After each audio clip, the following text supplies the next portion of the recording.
Hello, everybody. Welcome to another episode of the Pivoted Success podcast series featuring myself, Jared Goldsmith from ESACS, and my co-host, Sean Cochran from TCC Canada.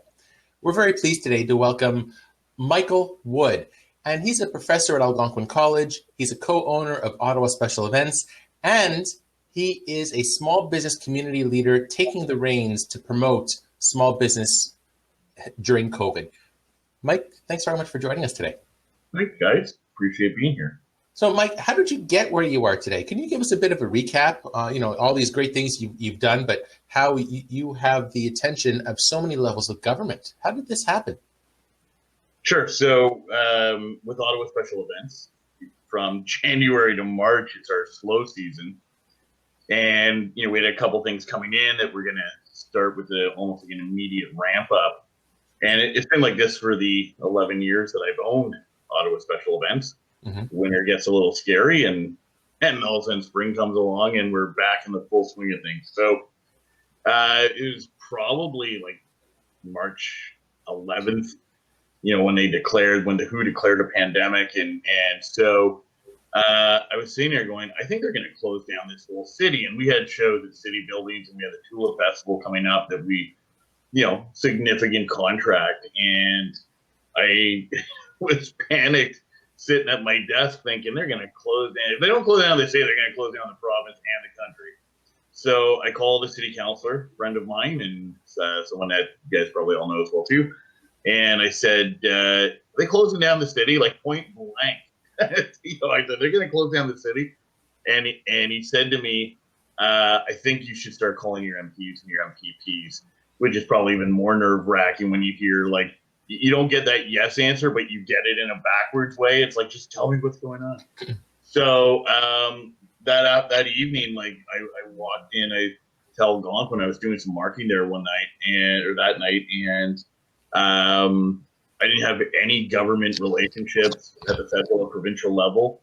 And so I called Catherine McKenna's office, Minister McKenna's office, and I said, I own this event rental company, and I think that we're headed towards some scary times, and I'd like to chat with you about it.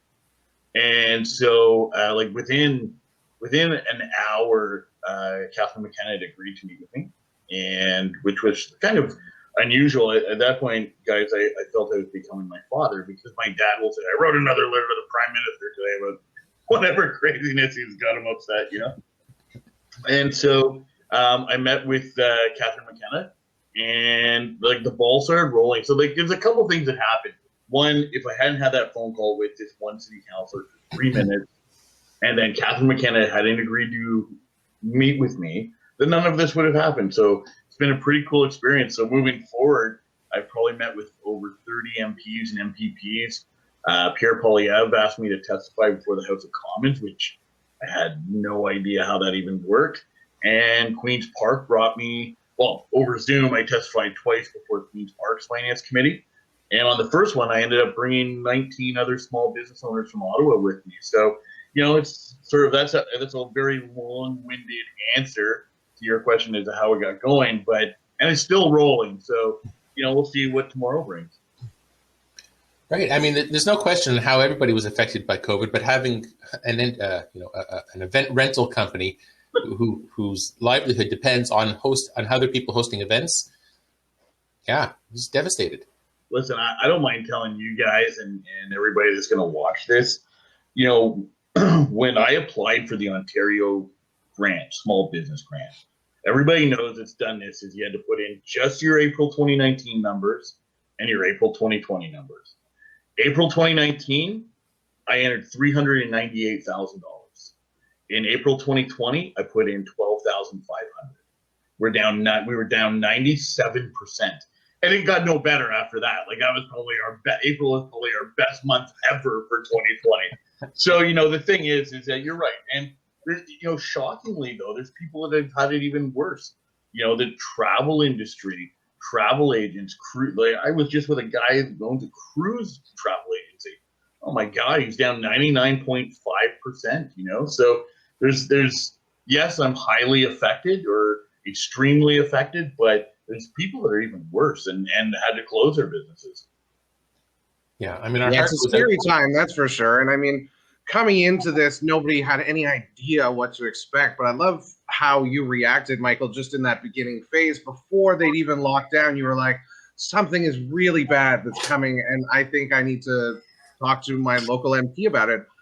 What was it from your perspective that made you sort of reach that point rather than just give up like so many other people and say, you know what, I'll just wait and see what everybody says? Oh, I've given up. I just decided to turn it back on. Don't think I haven't given up over here. You know, the thing is that like all jokes aside with that answer, but you know, I'm a very driven person. I'm very goal orientated, and I'm very driven. And I literally looked at it with our staff. We laid off. So in the wintertime, we have 22 full-time employees, and in the summer we go up to 50 to 60 full-time people on payroll. So number one, like I did it for my employees, and because I was worried that where this was going to go. We were probably one of the first businesses in Ottawa to lay everybody off, you know, because of how affected we were going to be. And we literally saw all of our business for 2020 that had been booked evaporate in 3 days. Like every call that was coming in, they're like, yeah, we're going to cancel. Yeah, we're going to cancel. We're going to. So I was like, oh, I better figure this out. And so with being really driven, I'll tell you this, like, if I had not taken on this role, if Catherine McKenna had not met with me, if Keith Egley had not given me this advice to start calling people, I would have been in a bad spot. This has given me like complete drive, and I can't sit still as it is. But you know, it was probably like the best conversation I ever had with somebody, that 3 minutes with Keith, that because it gave me a reason to do something. And so, yes, like Sean, like I have like at times throwing my hands in the air saying, okay, this is ridiculous, especially from March to May. You know, I was just like, oh, I can't deal with this anymore. But now it's like, no, let's go. And I've got a lot of wonderful people too, like, you know, that back me up. And, you know, I know Jared knows this, but like I got trolls online now, and you know, based on some other things that are going on in the background, and you know, maybe a major political party that's asked me to run, begged me to run. I can't respond to these people the way I want to. But Jared knows me so well. I sit there going, oh, I would love to say this, but I can't. I suppose as it's the sort of political eye on everything, is you have to sort of be second guessing every sort of word you say and every comment you make. So it's definitely a different lens that you're having to sort of be under, I suppose. Right. And you know, to me, like a pandemic is nonpartisan. You know, saving small business is nonpartisan. So let's say, for instance, you know, Trudeau tweets out something and I'm like, you know what? I agree with this. I can't like it on social media or else I get pounded by this person. If Aaron O'Toole puts something out, then I'm like, yep, that would work. You know, I just record stuff, but like I really try not to endorse anything right now from any political party. And I'll tell you, I think Jared may know this. Provincially, I've met with the PCs, I've met with the NDP, I've met with the Liberals, and I've met with the Green Party. I've met with the leader of the Liberals, the leader of the Green Party, and they all meet with me. So, like, right, like for me, I'm nonpartisan. I'm just here to try and solve this problem. So, well, at the end of the day, this affects everybody of all stripes and colors and shapes and sizes. It doesn't matter where you are or who you are. And I think, you know, if you don't look at it that way, like you are, Mike, then we're going to keep going down the rabbit hole, and everybody's going to be so scared to step on other people's toes. But you know, good on you for really taking the high road and thinking that way. It's well, you know, it's funny because one of the political parties asked me if, you know, potentially they could use me in ads, and I was like, you know what, I don't know, because if I do this, then will the other political parties still meet with me, right? So when I actually consulted with somebody in government that I've become friendly with, and they said, you're running a risk.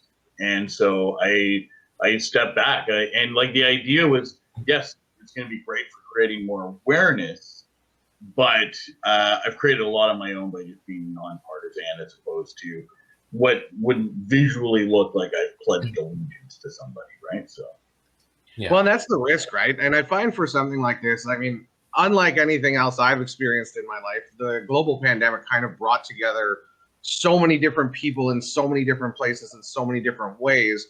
You see the fallout and the awfulness of it, of course, but the fact that you've got political parties that are working together, and the fact that overall people are trying not to push that agenda and are focusing on the recovery and the other side of this, it really gives me hope that we can sort of all get along a little bit better on the other side of this. I'm not unrealistic. I know that's probably not the case, but I think it's amazing to see the sort of leaps and bounds that we're making together as a community, even if that's worldwide for once instead of everybody on their own. 100%. And it's funny. People do ask me if I'm going to run for office, and the answer is the same every time. I got to solve this problem first. This problem is the biggest one. Like you're saying, Sean, where all the political parties, at various points are trying to work together. This is a big problem that we have to solve, and this has to come first right now above everything else. Yeah. So in terms of business, Michael, I know everybody's like, well, you need to pivot and sort of change your model and do things like that. Was there anything in your sort of business mind that had you thinking, oh, well, what if I did this? What if I did that? Or were you really just focused on, let's get past this and then we can get back into what we used to do? For me, it's tough because I'm not in a position where I can start offering frozen meals, right? Like restaurants are doing, which is great. Pizza joints were offering pizza kits, so you could buy your own pizza kit. There is a ban on public gatherings right now of over 100 people. So, like, our clients, yes, we did small things. It's funny, our smallest bill came from the biggest company in the world. I billed Google $3 for a dozen wine glasses that I said to them, no, don't worry, you don't even have to pay for it. As long as I can say Google's a client, I'm okay with that, But, the majority of our customers and clients were Glowfair, the launch of the LRT, Capital Pride. And so this is all out of my hands. So in terms of renting chairs, well, how do you pivot to rent chairs when people can't get together? We used to sell stuff through Best Buy. So like if you bought Pro Audio from Best Buy, it's shipped from Ottawa Special Events. And then we look at doing stuff like that, but nobody's buying Pro Audio because there's no events to serve. So, we're in this like weird situation. And so, I guess it comes down to, if there was a pivot, it was a personal pivot towards maybe a career change. And I still love doing the events, but I've learned a lot about government relations and advocacy and so on. I started thinking, oh my gosh, go back to school and be a lawyer. But the thing is that, I think for the line of business that I'm in, the only pivot was a personal one. So. Yeah, well, that's fair. And I mean, that's one of the things I find the word pivot is very frustrating for a lot of entrepreneurs because, yes, there are things you can do, like you said, with the restaurants. You can move for more takeout or frozen meals or prep kits or whatever. But some of us in some of these industries, like, I mean, if you run cruise ships, there is nothing for you to pivot to.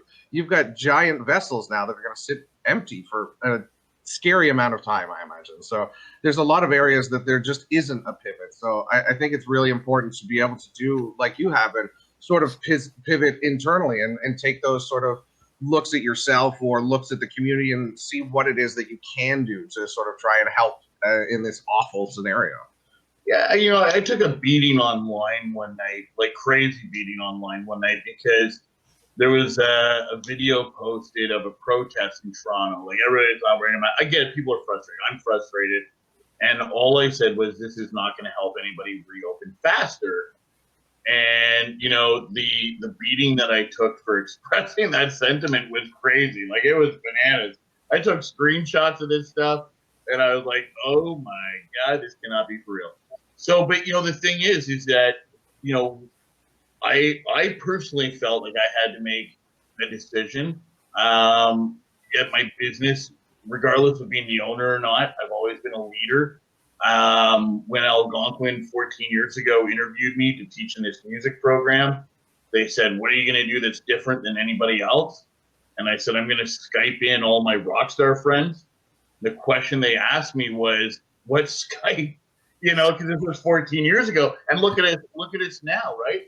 So the thing is that my whole life I've always tried to innovate, lead, do different things, and I have three pillars of the three P's, if you will. It's professional, productive, and polite. And I think that the government, I've never called during the pandemic. I've never called a government office like yelling and screaming. It's always been like, "Hey, can we meet? We need to talk about this." So, I think all of these things have, along the way, everything I've done along the way has led to this. So, Talking about your rock star friends, just a little anecdote. I remember I was on the phone with you. What was it, Mike? A year or two ago. And like, "Yeah, Jared, I got to call. I got to run. It's Ozzy Osbourne." I'm like, "What do you mean you got to run?" So like, anyways, yeah. So was it awesome? It was Gene Simmons. Oh, Gene Simmons, yeah. Yeah. Yeah, very cool. I come from the music business, Sean, and it was funny, Jared, because I do tell that story. Sean, I was at Loblaws, and I had like a package of chicken wings under my arm. So I live like a king, of course. I'm a small business owner, and a case of Coke Zero because of the COVID-15. And or the quarantine 15, and I was expecting a call from the Premier's office, and I had this call that said no caller ID. I'm like, "Jared, it might be the Premier's office. I'll call you back."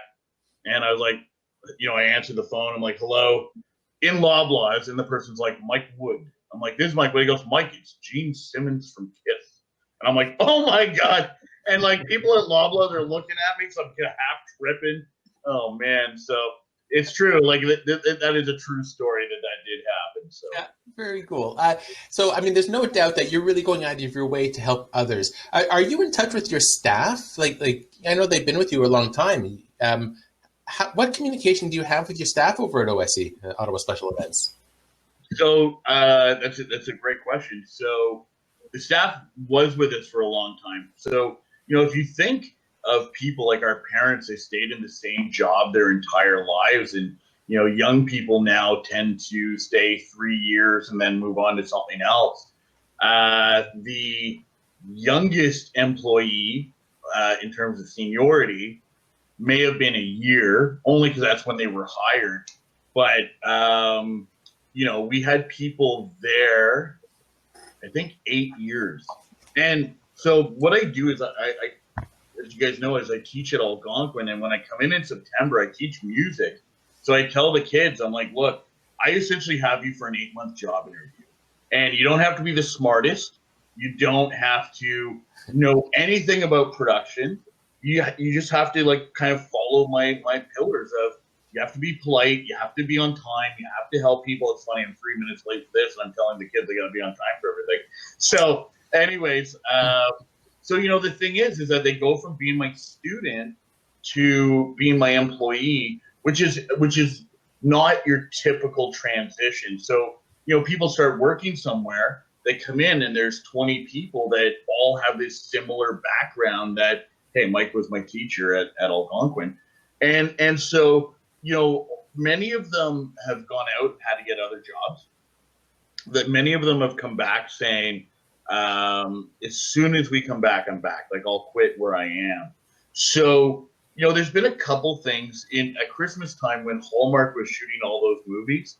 We provided all the production for them. And so we would bring staff back on a piecemeal basis. But yeah, we're in touch. And, if I see a great job opportunity for a former staff member, like there's one or two things right now for one in particular. I've sent her a couple things saying, "Hey, I think you should check this out." So, we're still in touch.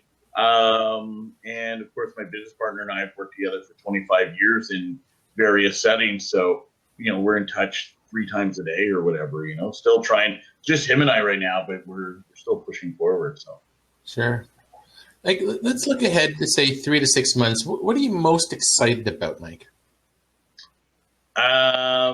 It's so funny. So I told somebody the other day, I'm not excited about the vaccine only because I'm loving this government relations thing, and I figure it's going to be over in like 6 months. I have to go back to my normal life, and of course, I'm joking. I'm very excited about the vaccine. The thing that I am probably looking forward to is kind of returning to a normal life. It's cool when a young couple come in and they're getting married and they're so excited, and then you look at them and you say, "This is the face of divorce." Nobody's excited about that.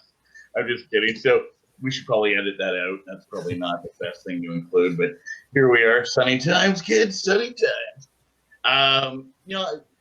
All of it. I'm excited for the vaccines. I'm excited for my dad to get vaccinated and to be able to travel again and to be able to go back to normal. They talk about this new normal. I think that new normal will last a limited amount of time. I think people, in 2019, when we did Capitol Pride, there was 100,000 people there for the parade. It was the biggest one ever. And, that feeling, so I come from both sides, right? I was an onstage performer, and I played for 40,000 people, 80,000 people at one show. That same feeling of being on stage you get as the production people running, the show's happening, it's exciting, and so that's probably what I'm looking most forward to is the vaccines being administered and people remaining healthy and, just having our lives back, Well, it's interesting to look at sort of as we get to the other side of this, because you'll see places that have done better with the virus than us. So New Zealand and places like that. And you'll see packed stadiums. You'll see giant concerts filled with people.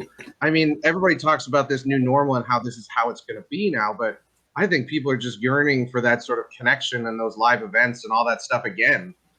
From being at the sort of heart of the event industry, but also in chats with the government, where do you see the sort of next 6 to 12 months in terms of live events and being able to actually get back to some of that fun? I'm hoping by October things return a little bit. We're going to find out really soon about the Red Blacks and football here in Ottawa. Football, they're talking about, basically social distance seating, but the CFL relies so much on tickets. That's where they make their money. So if you cut a stadium by 75% or 66%, whatever number they're going to use, that's going to be a big hit on those teams. But I would hope by October, we're transitioning into the new normal, and by 2022 at the latest, we're all back to everything we were doing. Winterlude was virtual this year. All of these things, but the biggest thing, guys, is consumer confidence. That's going to really determine, everything. As much as the government may turn around and say, okay, we're all vaccinated, everybody's safe, whatever the case is, there are people that are going to be nervous going out into crowds. And, I really hope that, we can see a change in the way the world is right now as quickly as possible, because I think we all need it. Yeah, definitely. And I think that's one of the things too, is the lasting impact, some of the people that have suffered the most from this. And I don't necessarily mean from a physical suffering from the sickness, but just the mental side effects of it all. And so much of that gets sort of glossed over, the fact that people are sitting at home suffering by themselves because everybody's so disconnected, more so than probably ever. I just hope that some of those lasting effects aren't too damaging for a lot of people. Well, there's twofold to that. One, there's the COVID long haulers. And there are people that I know that had COVID that have all kinds of new ailments. It's a weird situation. Is that what you mean by the long hauler? I've never heard that expression before. Yeah. So there's people that are, and I mean this in the sense of I completely believe them. They're feeling that, they've got all these new problems. There's a woman I know who has like panic attacks now. Her heart starts racing, the whole 9 yards. And one of the long haul effects of COVID-19 is your heart racing. It's like these cardiac problems.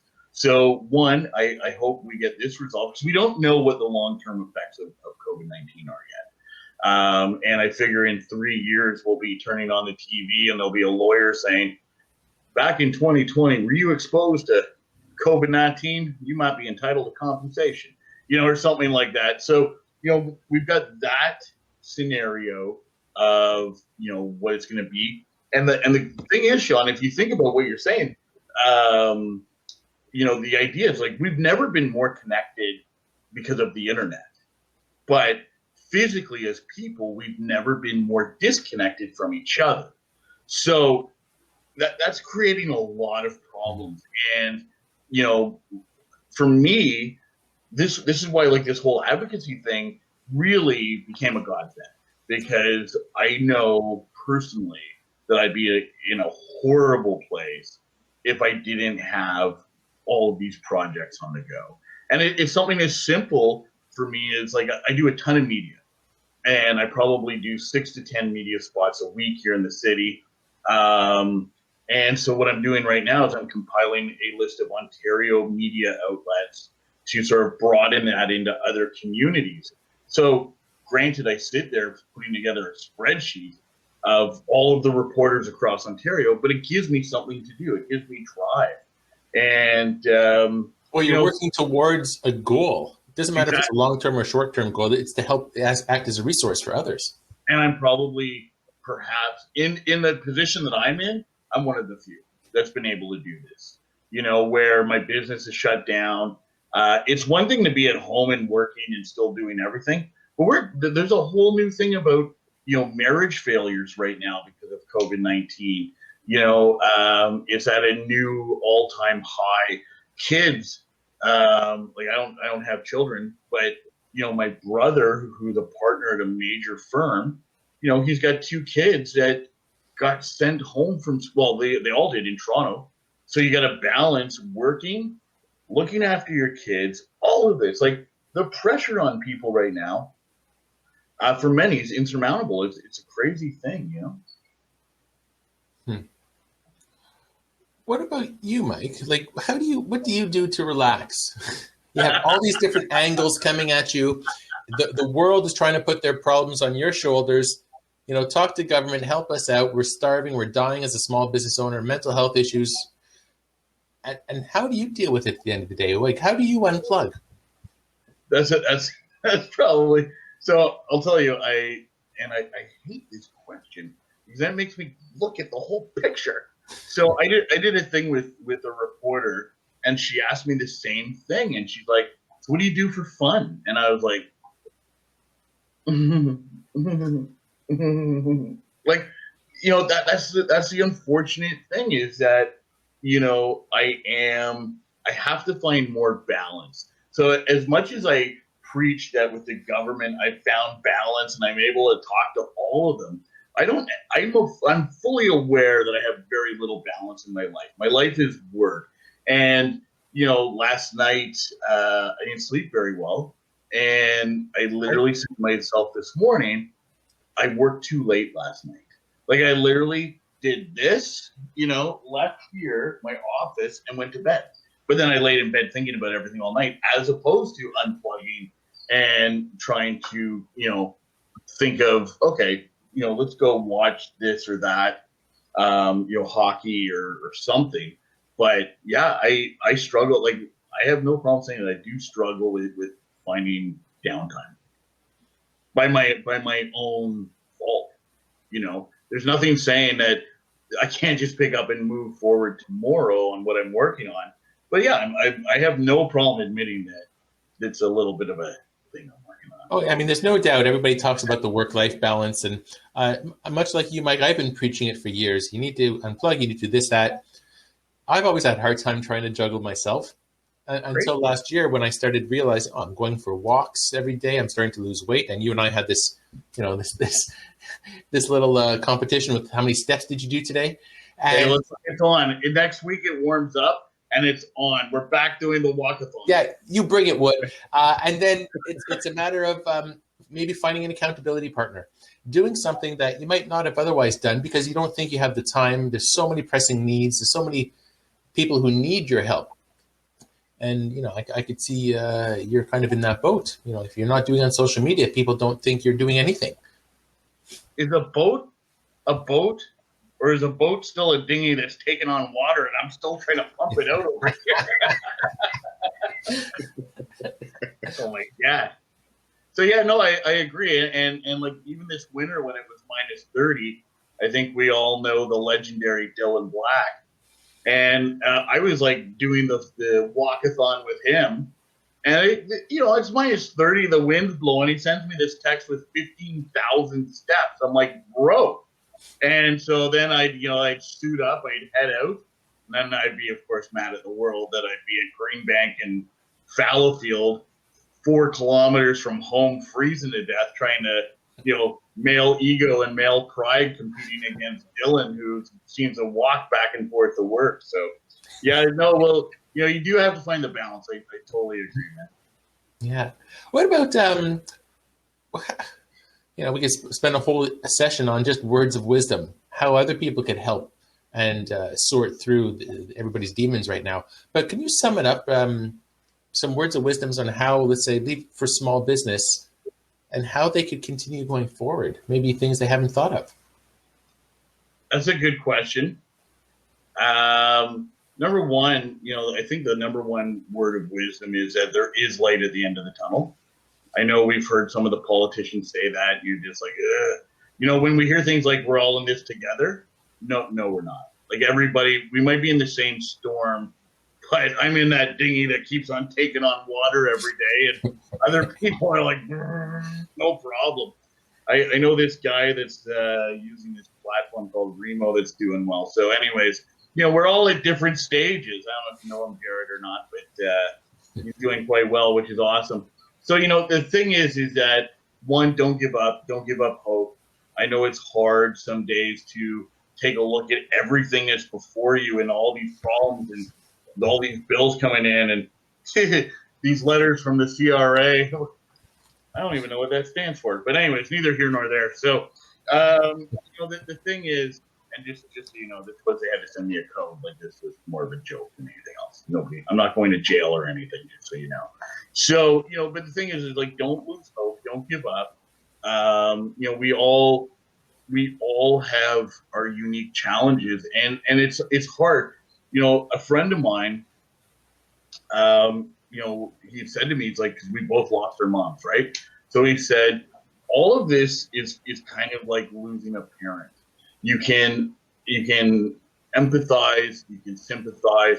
You can't quite understand how hard this has been to go through once you lose your parent. And when you lose your job, your business, your paycheck, and you're talking to somebody who's not in that situation, they can't begin to understand how difficult the whole thing has actually been.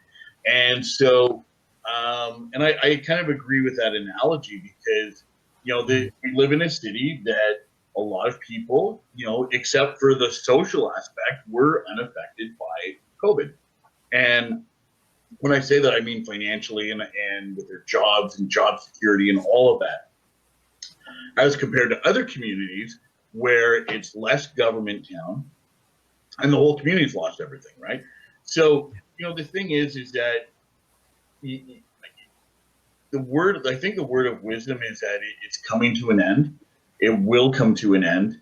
And you've made it this far. For those, if somebody's watching this, you've lasted a year. And if you haven't been able to last, there's no shame in you. I spoke to a lot of people at various points like, well, people are going to think that I'm a failure. I'm like, no, even if you closed permanently March 30th, nobody would have thought you were a failure. The fact that you've been able to hang on a year, like that just would, to me, that says, wow, this person's like a complete warrior, right? So, we've got 4 more months, 6 more months. You've already done 12. the end of the prison sentence is coming to an end. We can see it, and just don't get into prison fights and hang on. We're gonna get through this, Well, I love what you said, Mike, about how the message often is, oh, well, we're in this together. And as entrepreneurs especially, I mean, it's a very different world that we're living than a lot of my friends who work for the government, who have been doing less than they normally do. They get to spend time at home, and it's been actually not so bad. Right. I mean, obviously the restrictions and all that stuff are frustrating for everybody, but it's just such a different world when you've got potentially dozens of people that depend on you for their livelihood and all that sort of stuff, not to mention probably decades of time and energy and effort you put into your business. And as business people, I find one of the hardest things is, unlike a musician or a sports star who practice, our practices are failures.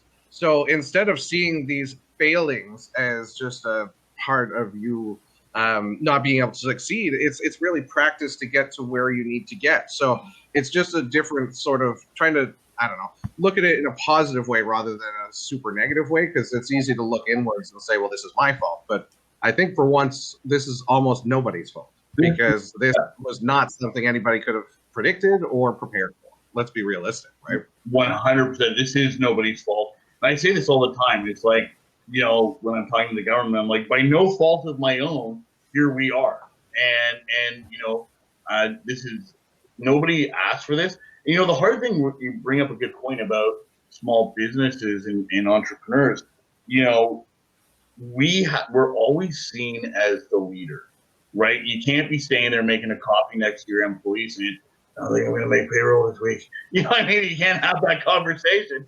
So that's going to cause all kinds of other problems. Or, it's like, yeah, this person hasn't paid, or whatever. And so you have to internalize this stuff your entire life. Sure, you might have a business partner, whatever the case is, but where staff is like, they can say, oh, I'm not overly wowed with this, or, they have these conversations about work. Well, at work, you have no one to have a similar conversation with. And so you've been doing this way for so long that, we internalize a lot of things. We deal with a lot of things without talking to anybody about it. And that just keeps adding to the pressure and where we see people really starting to struggle. Can you imagine standing there at your coffee machine? Oh, you want to make payroll? It'd be bad news for your staff. What chaos that would cause. Oh my God. It's true, though. As the sort of business leader, you do have to carry a lot of that on your shoulders and shield your staff and others from it, because what would cause panic for most is your kind of day-to-day. Yeah. You're like, okay, well, we're not going to make payroll. We'll figure it out. Or this giant contract didn't pay, so what are we going to do? Or whatever. But things that is for you to sort of handle. So with this big pandemic and everything, it's been a lot for anybody who's used to handling that sort of stuff to handle. Yeah, for sure, because we didn't cause this, or not they're saying you caused a situation where you're not going to make payroll. I'm not saying that either, but the thing is that it's just another massive boulder on you that, for the most part, you have had to deal with on your own. Well, it's we're all living the dream. We're making the destiny is our own as a small business owner. It's not it's out of our control, but it's day to day. It's how we deal with all of these issues that you're right, Mike. If you're not actually in the situation, you probably have no idea. And I liked your analogy of losing a parent, equatable to those who don't have a business to have often don't realize what we're dealing with and going through. And you throw in COVID, and it just exasperates everything to the nth fold, because people in government, they still get their paycheck. Us, nope, no pension, no paycheck. And it's a matter of adapting and pivoting. So we're pretty much wrapping up now. Mike, thank you so much for all you do and really trying to bring together all of the different levels of government, and with the whole purpose of promote and helping the entrepreneur community. How can somebody get in touch with you, Mike? I think they can hit me at info@esax.ca. Yeah, I'll be your personal secretary. Yeah, there we go. Yeah, no, like, I've set up my social media channels very much so it's everything / Mike Wood Ottawa. So like Twitter / Mike Wood Ottawa, Instagram, Facebook, except for LinkedIn. LinkedIn, of course, has to be / Michael Wood Ottawa because it's LinkedIn. So, the thing is that people can find me on social. They can email me at OSE at Ottawa Special Events. I'm happy to help. A restaurant called me the other day. They were saying they still hadn't got their $20,000 small business grant, and I got it worked out for them. And they got an email within 3 days of me stepping in and trying to help them out.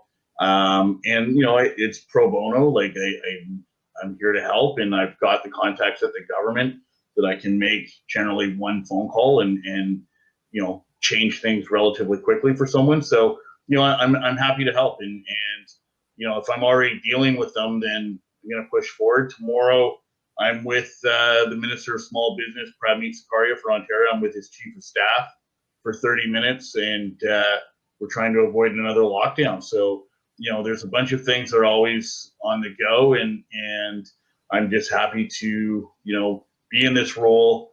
And I take it very seriously that, I have this ability right now to potentially influence things for thousands of people. And I'm just happy to be able to do so. Well, we're very lucky to have you in Ottawa, Michael, I have to admit, because there's not a lot of people screaming as loud as you are and connecting with those right people to get some of these small voices heard. Because, again, as entrepreneurs, it's often the smaller individuals, but as a whole, it's a lot of people. So it's great to have an advocate for all of us to try and help get through this awful situation. Sure, and I appreciate that, Sean. And truth be told, there's other organizations in Ottawa that are doing the same thing. My first meeting with Catherine McKenna with Su Ling Ching from the Ottawa Board of Trade, and so the Ottawa Board of Trade is voicing their concerns. CFIB is voicing their concerns. The Ontario Chamber of Commerce is voicing theirs. So I'm one of about 4 voices that are banging down the government door every day. And so far, I haven't got a restraining order. That's good. Great. Michael Wood, thank you so much for joining us. Keep up the great work, and we'll see you on your walks. Yes, Jared, you better get your pedometer going, because as soon as, and listen, Cochran, you better get yours going too. Because when your forms up, we're going to be making it happen. So sounds good.